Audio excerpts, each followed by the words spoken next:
high-speed internet, supersonic jets, instant coffee, instant noodles. Would you believe our world is slowing down? They say time flies when you're having fun, but over the past 100 years, including the 20s, the 60s, and the 80s, our days have actually gotten longer.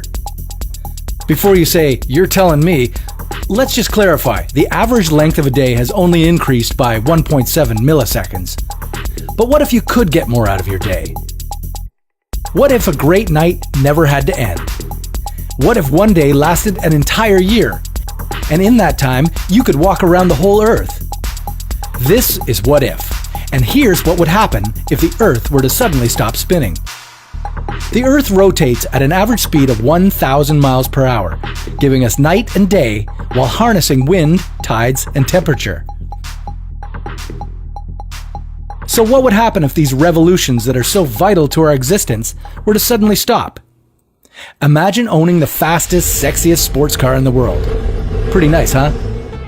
The open road calls. There's no traffic in sight and no highway patrol officers either.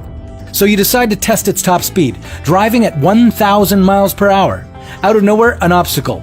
You hit the brakes, your car stops suddenly, but you don't. That's what would happen at the moment the Earth stops spinning. Everything that isn't safely secure or tied down will be suddenly sent flying eastward at 1,000 miles per hour. Humans, cars, even pigs.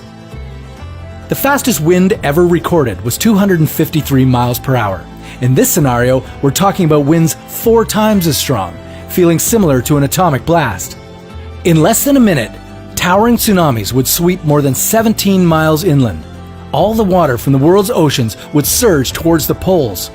Since the globe bulges at the equator, the North and South Pole are closer to the center of the Earth, and therefore have a stronger gravitational pull. The 7 seas would turn into 2, forming one mega ocean in the north and another in the south. Canada, most of Europe, and Russia would be completely submerged. Boston, Chicago, and Seattle would also be underwater, along with parts of Argentina, Chile, and New Zealand. The oceanic displacement would form a massive supercontinent along the equator, wrapping around the entire Earth. While this might make it easier for any surviving humans to work together, there'd be little anyone could do to improve their lot. Resources would be scarce, the world would experience wide-scale drought, and most species would be endangered, if not already extinct. Agriculture would be nearly impossible to maintain, since a full day would now last an entire year. In other words, you'd see the sun for 6 straight months, and spend the other half of the year in darkness. This would also inhibit the natural transition between seasons. The final fatal consequence would be the loss of our magnetic field. Aside from giving us a sense of direction, Earth's magnetic field ensures our survival by deflecting solar wind, which would otherwise rip through our ozone layer and blast us with harmful radiation. Deadly cosmic rays would effectively kill all living things on the planet, and over time, the world as we know it would turn into Mars as we know it. Wait a minute, aren't we trying to travel to Mars? And possibly live on it? Are Mars and Earth just going to switch places? Is this what it means to come full circle? Even if we don't come to a screeching stop, the world will one day stop spinning. In about 18.5 billion years. So for now, enjoy the time you have, seize the day, and make every night great. Share this with a friend and remind them to do the same.